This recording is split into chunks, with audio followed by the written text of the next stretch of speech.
Hello everyone, कैसे हैं आप सब। आई होप आप सब बहुत अच्छे होंगे, स्वस्थ होंगे और मस्त होंगे और मैं भी आप लोगों की ब्लेसिंग से एकदम स्वस्थ हूँ और मस्त हूँ। तो welcome back to my channel Ankita Agrawal official.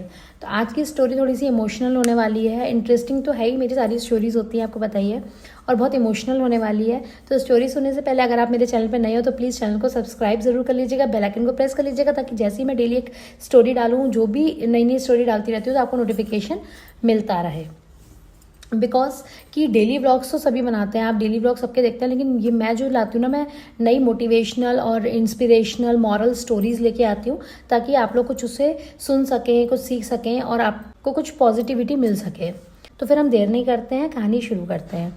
तो कहानी है एक बूढ़े दंपत्ति की, बहुत बुजुर्ग कपल की है। दोनों ही बहुत परेशान थे, दुखी थे। एक हॉस्पिटल की कहानी है। तो फिर उसमें क्या होता है कि दोनों जो बूढ़े दंपत्ति होते हैं ना, बहुत दुखी बैठे होते हैं हॉस्पिटल के वेटिंग एरिया में, बहुत दुखी बैठे होते हैं। तो एक कंपाउंडर वहाँ से एंट्री करता है, उसकी सुबह की ड्यूटी थी 9 से 5 बजे की। तो वो जब एंट्री करता है तो वो ऐसी उसकी नज़र पड़ती है सारे वेटिंग एरिया में बैठे हुए लोगों पे।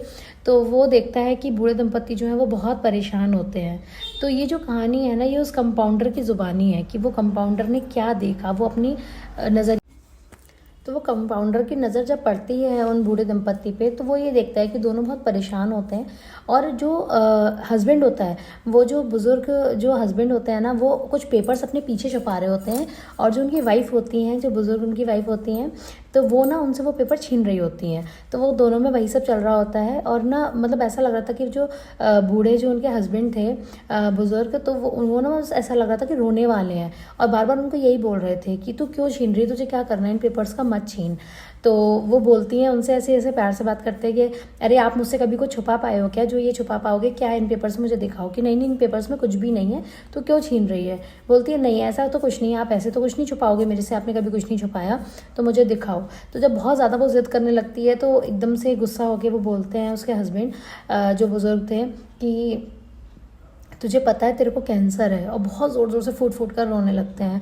और मैं अभागा, इतना अभागा हूँ, मैं इतना अनलकी हूँ कि मैं एक सरकारी टीचर हूँ और मैं तेरे इस इलाज के लिए पैसे भी नहीं इकट्ठे कर सकता। मेरे पास इतना पैसा भी नहीं कि मैं इस इलाज में लगा सकूँ, मैं इतना अभागा हूँ, बहुत पैसा लगेगा इसमें। तो वो बोलती है अरे तो आप परेशान क्यों रहे हो, अभी कौन सा मैं मर गई, आप रो क्यों रहे हो, और ऐसा कुछ नहीं है, मैं इतनी जल्दी नहीं मरने वाली। हंसने लगती है। तो उसका उसके जो हस्बैंड होते हैं ना, वो बोलते हैं कि अरे ये कोई मजाक वाली बात नहीं है, पर दिक्कत ये है कि बीमारी है, लेकिन मैं पैसे भी नहीं लगा सकता। और डॉक्टर तो बोलता है कि ना डॉक्टर ने तुमको केवल 1 साल का टाइम दिया है, बोले 1 साल के बाद हम नहीं बचा पाएंगे, पर मैं कहाँ से इतना पैसा लाऊं, क्या करूं। तो वो परेशान नहीं होती है, वो उसको सांत्वना ही देती है कि अभी थोड़ी मर गई, अभी तो साल भर है, आप क्यों टेंशन ले रहे हो, सब सही हो जाएगा। तो उन दोनों बुजुर्ग दंपत्ति की बात है ना, कंपाउंडर तो सुन ही रहा था। तो जैसे ही कंपाउंडर उनकी तरफ बढ़ने लगता है उनको सांत्वना देने के लिए, बेचारा कुछ कर तो सकता नहीं था, उसकी भी छोटी सी सैलरी थी, लेकिन वो यह है कि उनके दर्द में शामिल तो हो ही सकता है। तब तक ना एक डॉक्टर जो आते हैं, डॉक्टर विकास, वो उनके पास आ जाते हैं। तो डॉक्टर विकास भी कहीं ना कहीं छुप के उनकी बातें सुन रहे थे। तो डॉक्टर विकास उनके पास आ जाते हैं और उनको बोलते हैं कि मैंने आपकी सारी बातें सुनी हैं, और मैं ये तो नहीं कह सकता कि मैं आपको बचा पाऊंगा कि नहीं बचा पाऊंगा, मैं इस बीमारी से लड़ पाऊंगा कि नहीं लड़ पाऊंगा, लेकिन कोशिश मैं पूरी करूंगा आपको बचाने की। तो वो बोलता है, जैसे ही वो उसका जो बुजुर्ग दंपत्ति जो हस्बैंड होते हैं ना, वो बोलते हैं कि अरे डॉक्टर साहब, लेकिन मेरे पास इतना पैसा, तब जब तक वो अपना सेंटेंस पूरा नहीं कर पाते हैं कि मेरे पास तो इतना पैसा है ही नहीं, मैं कैसे इलाज कराऊंगा तो मैं कैसे इलाज कराऊंगा। तो डॉक्टर बोलते हैं कि आपको कुछ सोचने की ज़रूरत नहीं है, वो आप मेरे ऊपर छोड़ दीजिए। तो वो लेडी बोलने लगती है कि अरे आप क्यों ऐसा करोगे। तो डॉक्टर बताने लगता है कि मेरी माँ को भी सेम यही बीमारी थी, और मैं 12 साल का था जब मेरी माँ मुझे छोड़ के चली गई, क्योंकि उनको इलाज नहीं मिल पाया। उसी दिन मैंने ठान लिया था जब मेरी माँ गई थी कि मैं डॉक्टर बनूंगा और इस बीमारी से जितने लोगों को हो सके उतने लोगों को बचा पाऊंगा।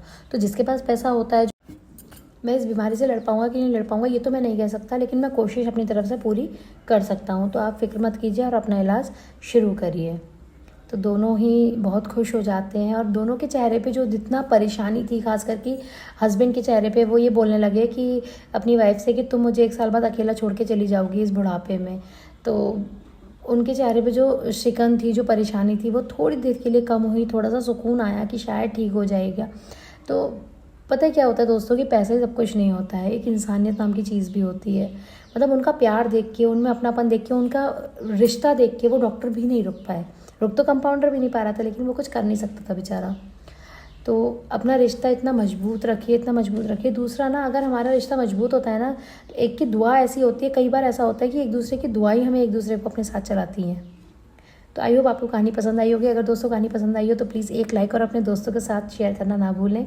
चैनल पे नए हो तो चैनल को सब्सक्राइब कर लें, बेल आइकन को प्रेस कर लें। फिर हम जल्दी से मिलते हैं नेक्स्ट वीडियो में। तब तक के लिए गुड बाय।